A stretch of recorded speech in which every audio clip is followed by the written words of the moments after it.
services has become easier across the globe. To fix a problem of always queuing at the barbershop or salon, Irene Kieru developed an app that seeks to link customers to their clients. Take a look. Hair, beauty and cosmetics, an industry that boasts of great revenue, with the African hair care market post-COVID-19 pandemic expected to grow 6.35% a year to 2026. This is according to Technavio. There is demand for newness from brands, retailers and hair care services. The growing youth population and those with more disposable income in Africa are more concerned about their hair than ever before. So I love looking good, and I know an African woman has a weakness. They spend a lot of money on buying hair, buying products. So this market is really huge. If I look today, in Kenya, we're looking at 52, 55 million population. 70% or 60%, 65% is women. And how many salons have them? I don't even want to imagine. I've not even counted because that data is not available. But I'm just imagining we're looking at around 5,000 to 10,000 salons, single salons, I would say. To tap into this industry and offer solution that seemed to lack, Irene Kieru went above and beyond and developed the Afro-Urembo beauty booking app, an application that seeks to streamline the beauty industry. This is my second comeback. The first time, I have to admit that we failed terribly. I didn't expect it. And that is when I learned that I'm a Kenyan without being a Kenyan, because my mind was so Europeanized, and I thought the same way we consume services in Europe, the same way Kenyans would, because Kenya is known for technology, and we have very tech-savvy population, young, vibrant people who use social media. And so I thought this would work. And actually my idea was that you book a beauty service and you pay ahead of time. Oh, and to me, I had to get some character development in that level. So I realized that that business model won't work, and we had to go back to the drawing board. Now I'm more convinced than ever that this is the right solution, because we have seen salons get transformed and how their bookings are done, how they do their bookkeeping. So it's really something that we hope will change the landscape of beauty and how people consume beauty services. If today I ask you to go and somewhere, you won't even think twice, you think of Uber. So why don't we think about Afro-Urembo when you're talking about beauty? Customers and clients already taking a shot at the app that they say has made business convenient for them and achieving that which Irene says is streamlining the industry. Basically, imesaidia pakubwa because imefanya vitu zikakuwa rahisi in terms of bookings. So any client mwenye anataka kubook for a barber, lazima kuwe na either application ama anapiga simu tunambukia direct kwa system. Yeah. The app, which is available on Play Store and Apple Store, allows customers to have convenience at the touch of a button. That's how it looks like. And now you're into the app. As you can see, it also shows you your current location. So even if you're looking for a salon that's near you, it detects the one that's nearest. So I want to do a booking at Epitome Barbers. The idea of developing this application came out of necessity that was driven by a personal experience abroad. The idea of Afro-Urembo came about in 2016 when I was living in Madrid doing my MBA.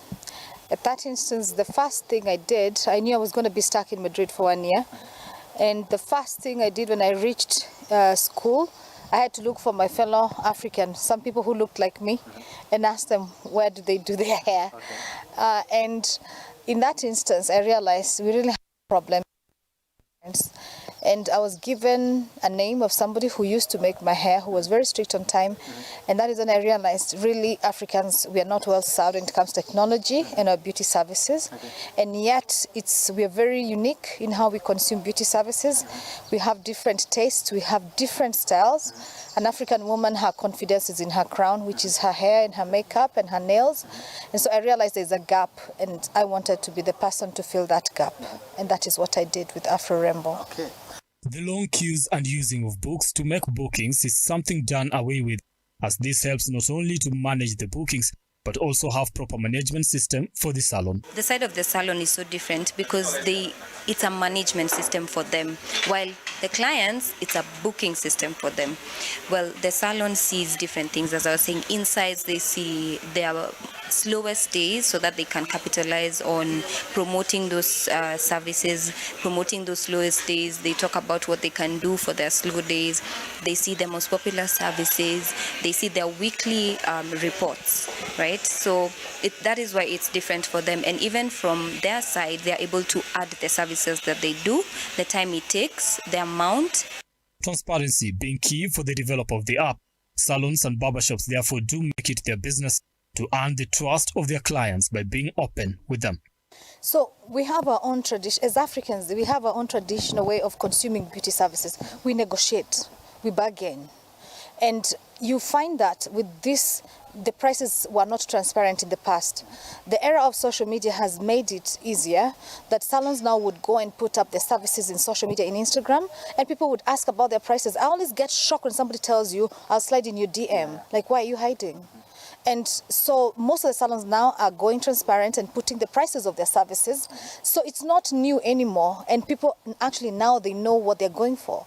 So the transparency was really an issue, especially for us, I would talk for us, the diasporans, when we don't know what costs what. So I feel we need transparency. I want to go where my pocket can accommodate. It is an app that for now operates in Kenya, but one that she hopes will stretch to other parts of the world. So today we launched this in Kenya. Actually, we're doing pilot from July until September. And then now we're doing full production. So we're inviting salons, we are onboarding salons at large. And now we're looking, first of all, to fill the gap in Nairobi so that the population of Nairobi salons can actually embrace the solution. And once we do that, then we're looking to go to different cities. We have a roadmap of different countries. And also at the moment, we're raising funds to support our growth because we see ourselves in the next 5 years to have at least a few countries on our docket. At a time when technology is at the center of all that we do, Irene says investing in tech should be the way to go. But also I feel like there's also some culture that needs to change. People are used to calling and booking and they feel comfortable about that. But we still have some people who want to be booked through appointments and digital solutions. So people are adapting easily when you talk to them, when you present these solutions to them and give them the advantages, then they kind of tend to give it an ear. The acquisition is quite tough because you have to go and train over and over again, train the professionals in there, give them the advantages because you want the buy-in of the whole market to kind of understand what it would benefit them to have bookings done digitally. Barbershops and salon businesses have a customer to serve and serve them seamlessly. With the advent of booking apps for this industry, several things are guaranteed: honest feedback, transparency, and customer retention depending on the services offered. Brian Amwai, Look Up TV.